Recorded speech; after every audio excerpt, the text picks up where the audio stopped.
The night I realized I wasn't my parents' favorite, I was holding my own birthday cake in the kitchen, while they sang to my brother in the living room. My name is Ava Carter, and I learned early.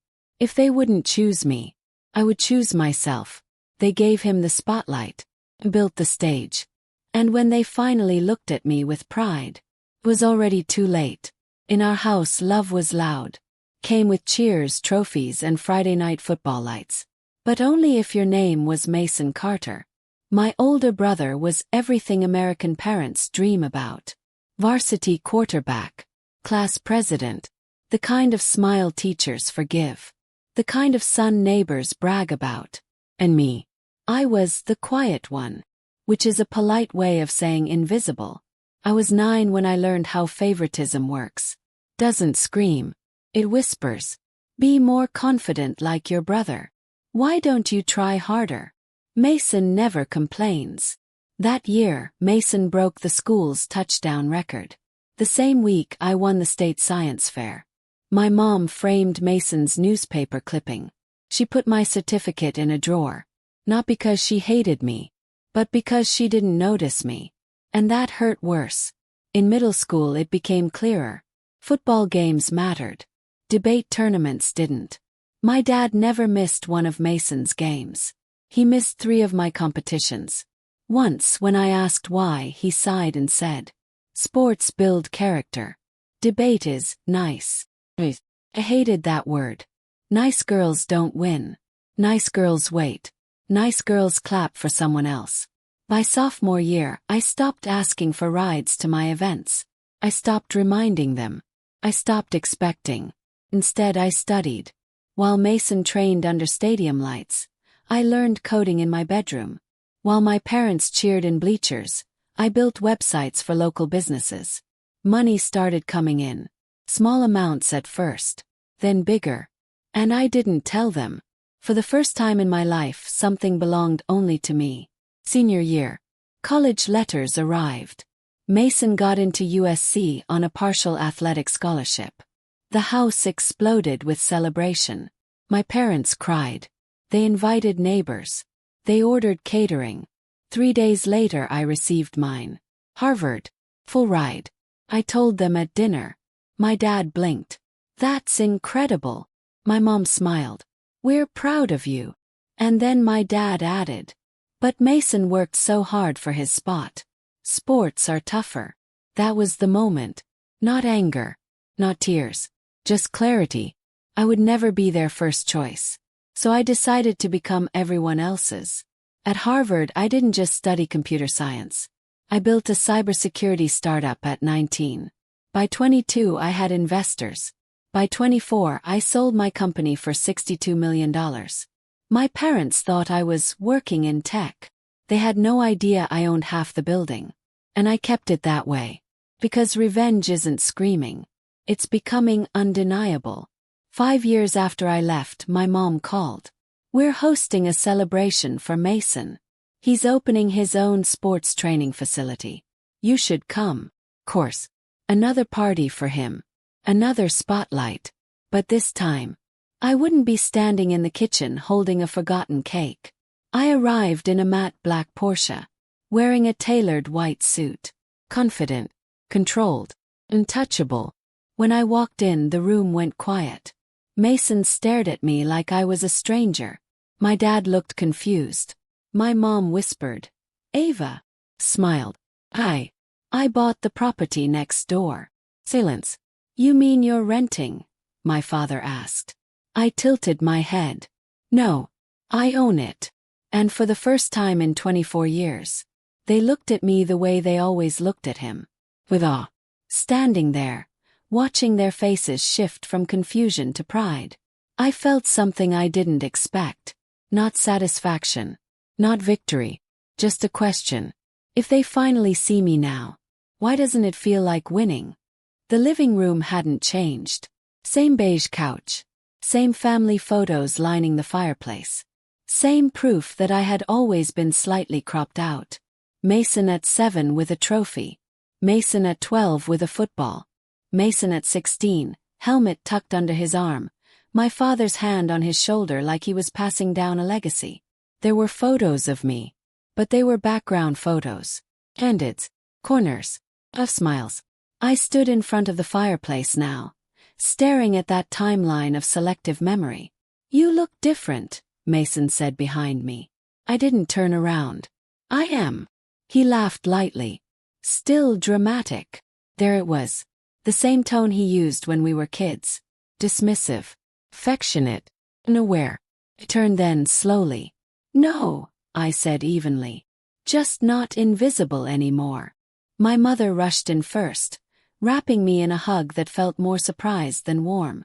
We had no idea you were doing so well, she said. You had no idea.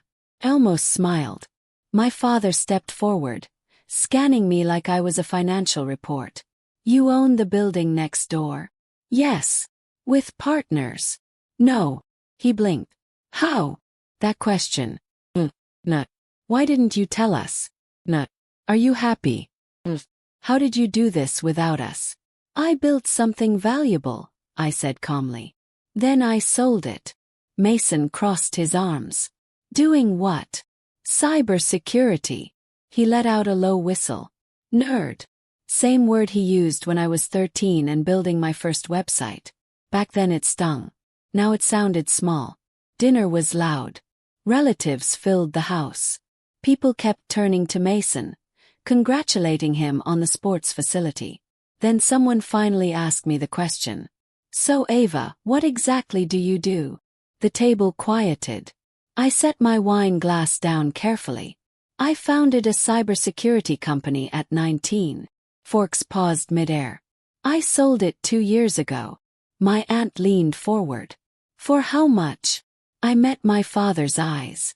62 million. The silence that followed wasn't polite. It was stunned.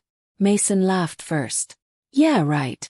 I slid my phone across the table. Forbes 30 under 30. My face on the screen. Headline. Ava Carter. The quiet disruptor.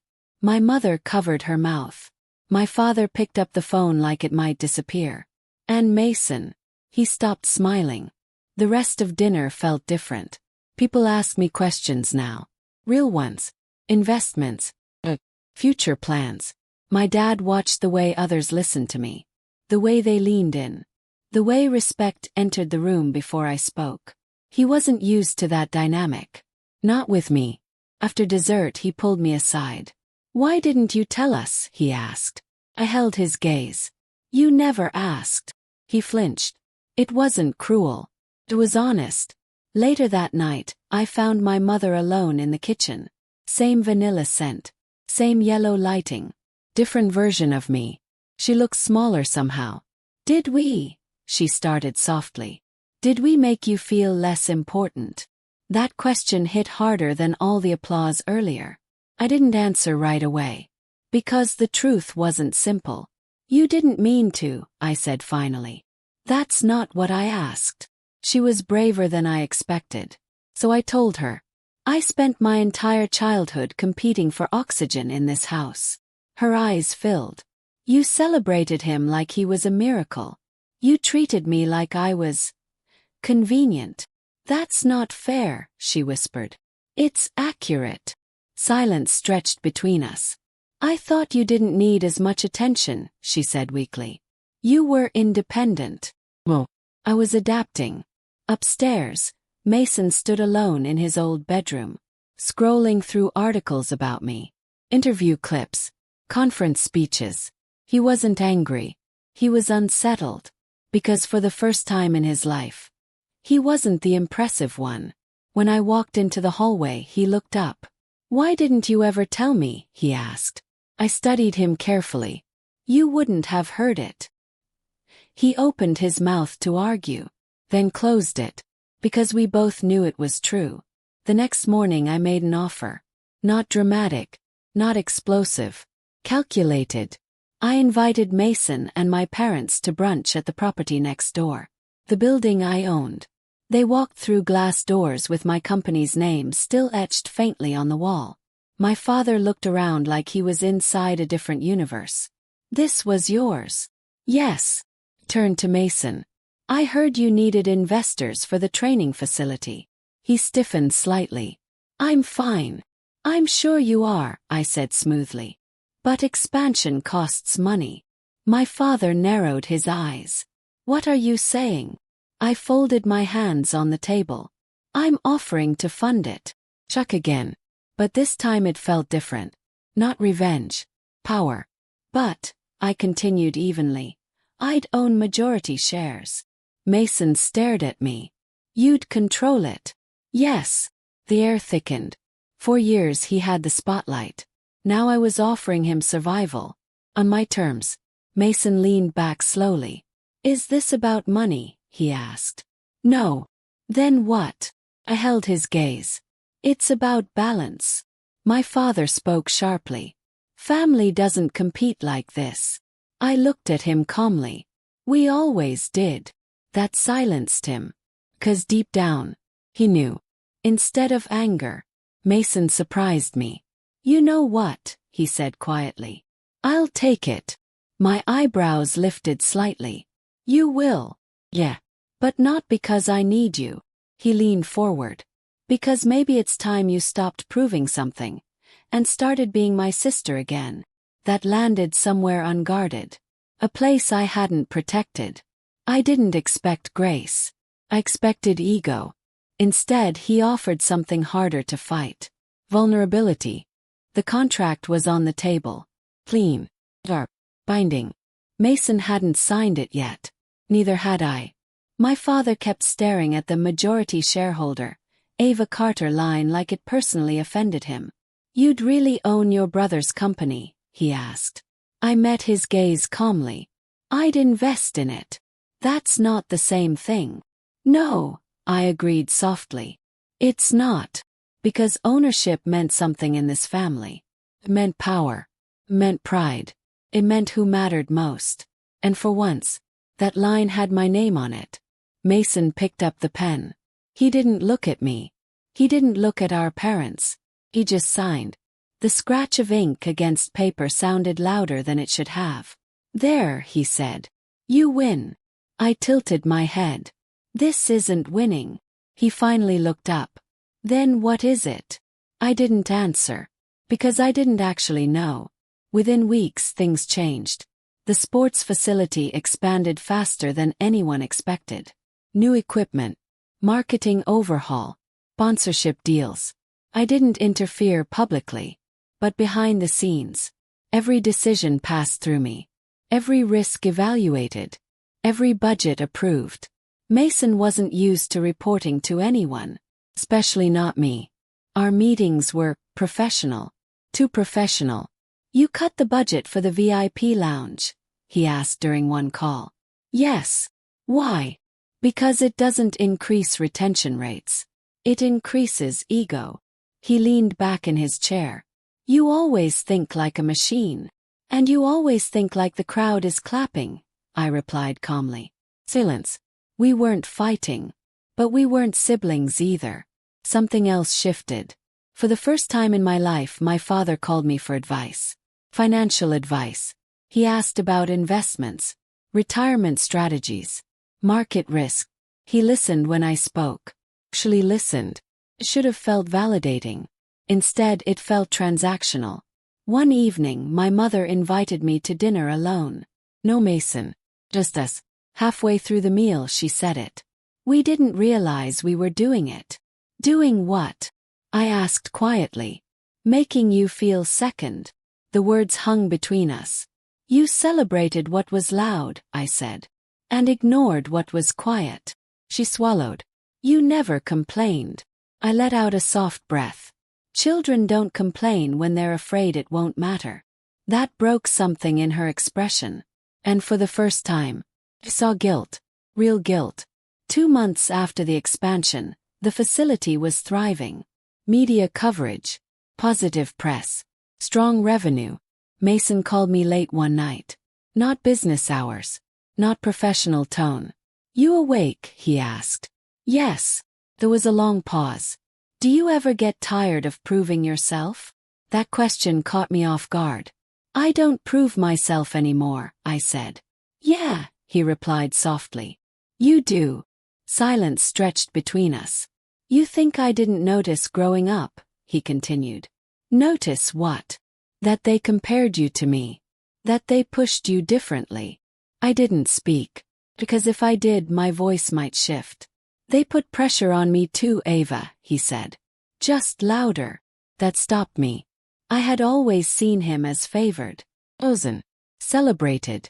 But I hadn't considered. What if being first also meant being trapped? The next day, I went through old family storage boxes in the garage. Trophies. Newspaper clippings. Photo albums. And then I found something unexpected. Folder. Labeled. Ava Important. Inside were copies of my science awards. Debate certificates. Printouts of my early website designs. Carefully saved. Preserved. Hidden. My mother walked into the garage while I was holding it. I kept everything, she said softly. Why wasn't it displayed? Asked. She hesitated. Your father thought sports were easier to showcase. More relatable. And me. You were ahead of us, she admitted. We didn't understand your world. That hit differently. Not cruelty. Ignorance. Still damaging. But not malicious. Weeks later, at a ribbon-cutting event for the newly expanded facility, reporters gathered. Cameras flashed.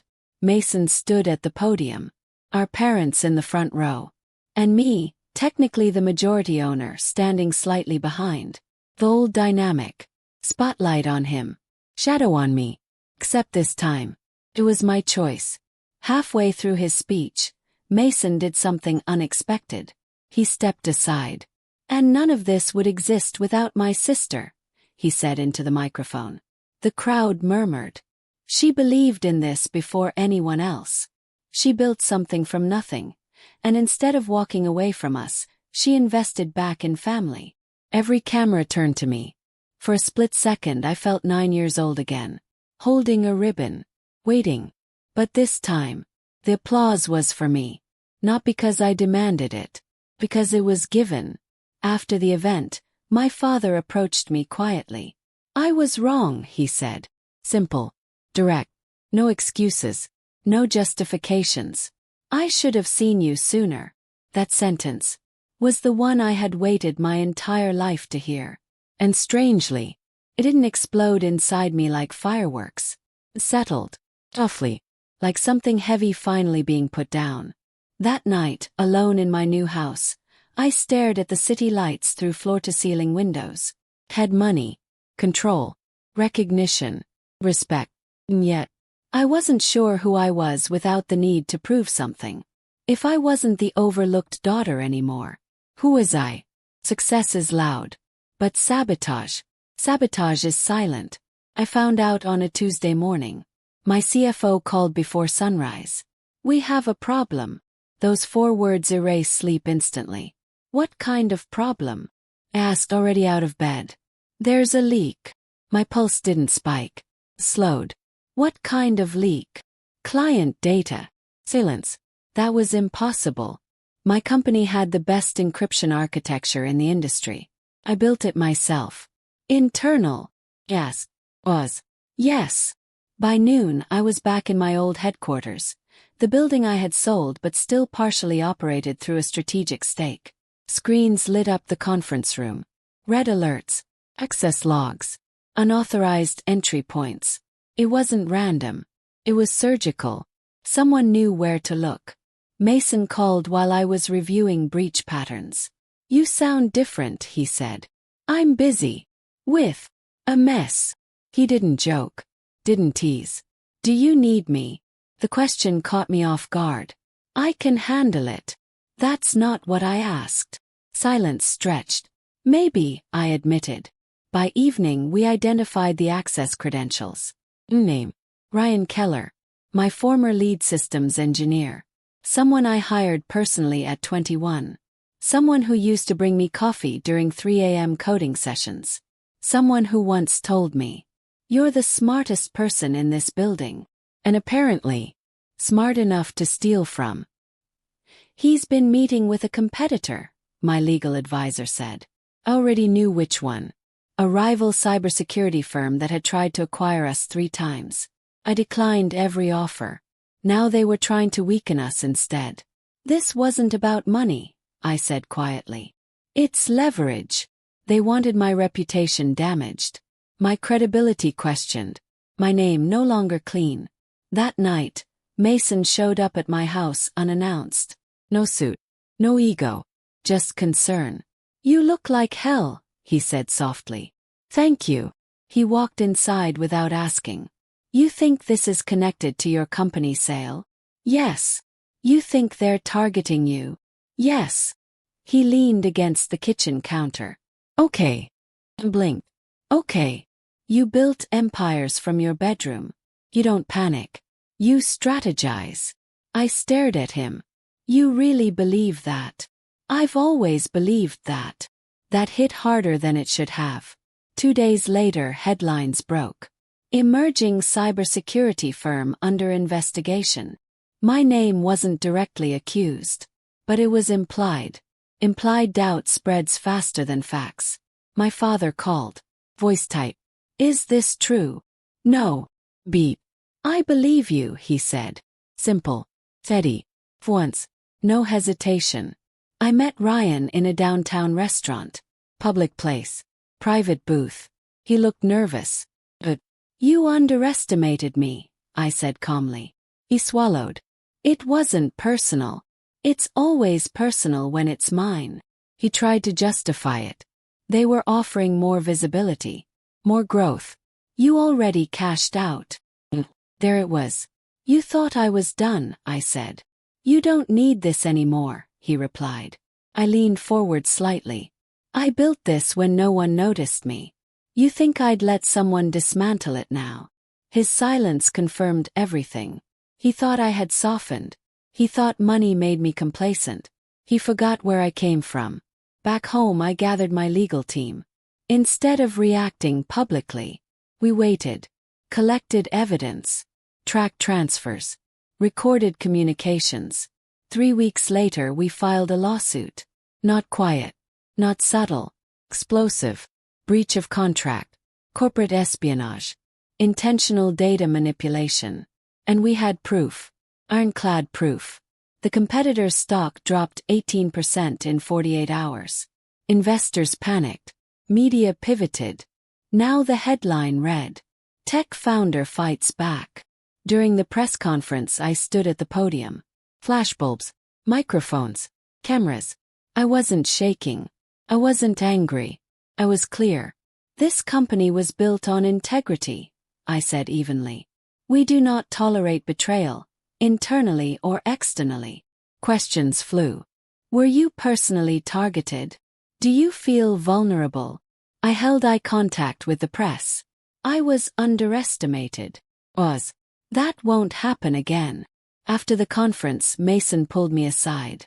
You're terrifying, he said. Good. He smiled slightly. No. Good because you're strong. But terrifying because you think you have to do everything alone. I crossed my arms. I handled it. Yeah, he said softly. But you didn't have to. There was no competition in his voice anymore. No hierarchy. Just partnership. And maybe for the first time in our lives, we were equals. That night, alone again, the adrenaline faded. And something unexpected surfaced. Not fear. Not anger. Exhaustion. Because building yourself from neglect creates a dangerous habit. You never rest. You never trust fully. You never believe someone will stay. I stared at my reflection in the dark window. Successful. Respected. Feared. But still learning how to be safe. The lawsuit settled in our favor. The competitor issued a public apology. Stock rebounded. My reputation, stronger than before. By every measurable standard, I had won. So why did it feel like something was ending instead of beginning? The morning after the settlement, I woke up at 5:12 a.m. No alarm, no crisis, no urgency, just silence. For years I had built my life like a response. To neglect. To comparison, to invisibility. Every achievement was a rebuttal. Every dollar earned was proof. Every headline was correction. But now, There was nothing left to correct. I walked through my house. Glass walls, modern furniture, city skyline stretching endlessly. I had designed this place to reflect control. Clean lines. Minimal clutter. No chaos. But it didn't feel like home. Felt like a showroom of survival. That afternoon, I sat across from Mason at a cafe near the facility. He was laughing about a new partnership deal. He looked lighter lately. Less competitive. More himself. You ever think about quitting? Asked suddenly. He blinked. Quitting what? The chase. He studied me carefully. You're not chasing anymore. I've been running so long I don't know how to walk. That was the first time I said it out loud. He leaned back slowly. Ava, who are you when you're not proving something? The question echoed long after I left. That night, I opened the old Ava Important folder again. Certificates, ribbons, early designs, and tucked in the back, a drawing. Clean, messy, 9 years old. It was a picture of me standing on a stage. Alone. Not with trophies. Not with money. Just speaking. There were people in the audience. Listening. At the bottom, in uneven handwriting. I want to build things that help people feel safe. If not rich. Not powerful. Not impressive. If somewhere along the way, that little girl shifted from wanting safety to becoming untouchable. There's a difference. The next board meeting I shocked everyone. I'm stepping down as acting executive advisor, I said calmly. The room froze. For how long? My legal director asked. I don't know. Is this strategic? Yes, but not in the way they thought. This wasn't about growth. It was about space. I had built empires from pressure. Now I wanted to know what I could build from peace. When I told my parents, they were confused. You worked so hard for this, my father said. I know. Are you tired? My mother asked gently. No, I replied. I'm curious. Mason didn't argue. He just nodded once. About time, he said. I raised an eyebrow. About time you did something that wasn't a response. He wasn't wrong. The first morning without back-to-back meetings felt unnatural. My hand kept reaching for my phone. My mind kept scanning for problems to solve. I didn't know how to exist without urgency. So I drove. No destination. Just road. Eventually, I found myself parked outside a small community center. A banner hung above the entrance. Girls in Tech Workshop. Ages 10 to 14. Something inside me shifted. I walked in. No announcement. No press. No identity attached. Just Ava. A volunteer mistook me for a late mentor. Can you help with the beginner coding section? She asked. I hesitated for half a second, then nodded. The room was filled with girls who reminded me of myself. Quiet ones. Observant ones. Curious ones. One girl sat in the back, staring at her screen, frustrated. It won't work, she muttered. I knelt beside her. What are you building? Asked. A password safety program. I smiled slightly. Show me. We adjusted one line of code.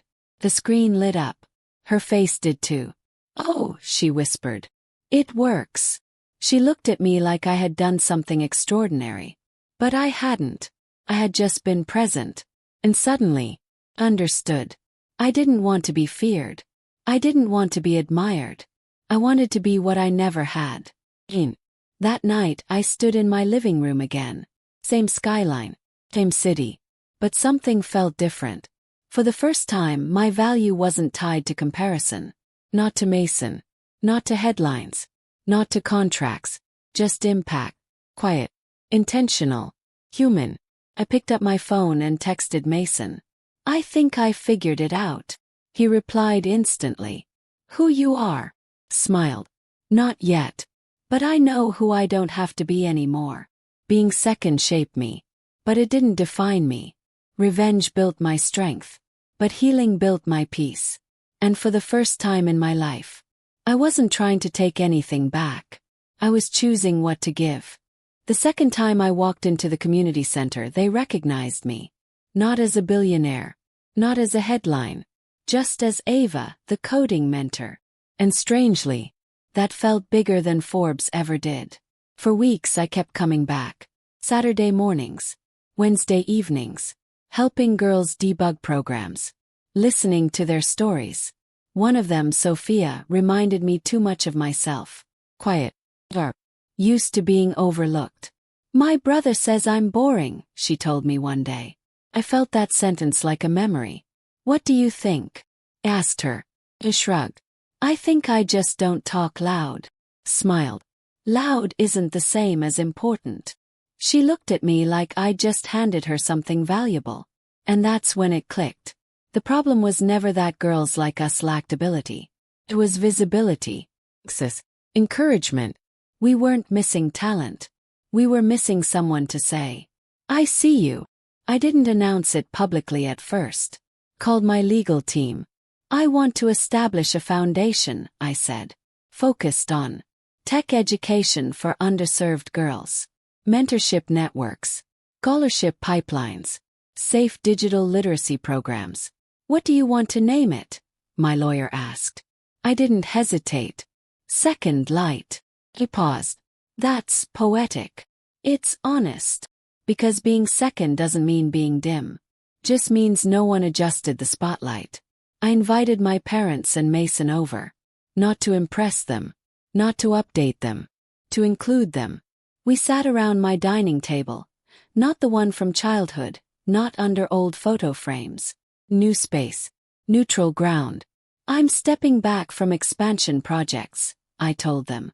My father looked concerned again. You're not selling everything, are you? No. I smiled slightly. I'm building something else. I explained the foundation, the mission, the community centers, the long-term vision. For once, no one interrupted.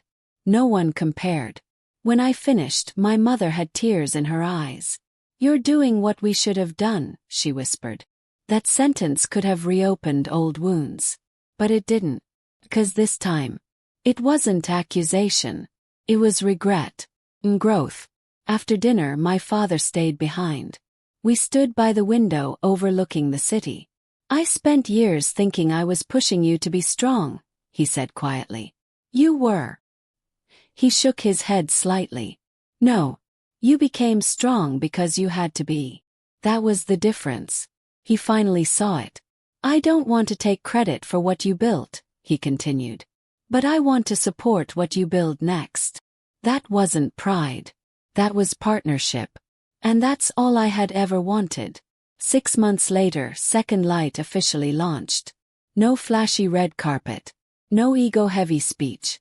Just a room filled with girls holding laptops. My name wasn't even the largest one on the banner. The mission was. When I stepped up to speak, I didn't talk about millions. I talked about being overlooked.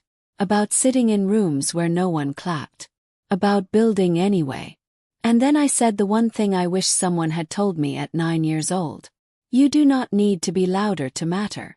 The applause that followed wasn't thunderous. It was warm. Real. Later that night, Mason found me outside the venue. You look different, he said. Again. He smiled. Yeah. But this time peaceful. I leaned against the railing. I used to think winning meant standing above everyone. And now I think it means standing beside them. He nodded slowly. You know, he added, I was never better than you. I raised an eyebrow. I know. We both laughed. But the truth sat there quietly. For years we were positioned as opposites. Now we were simply siblings. That night, I went home to a house that no longer felt like a showroom. It felt lived in. Life. Not because of furniture. But because I wasn't using it as armor anymore. I walked past the glass wall and caught my reflection.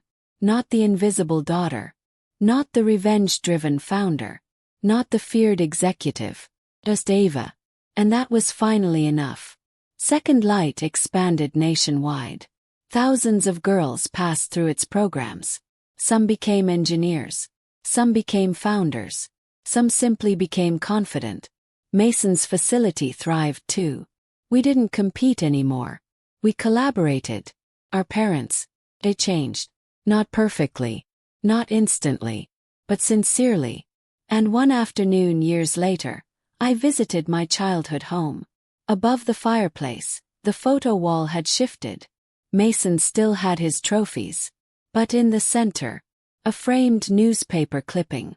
Ava Carter, founder of Second Light. Not larger, not louder, just centered, balanced. And for the first time in my life, I didn't need it there.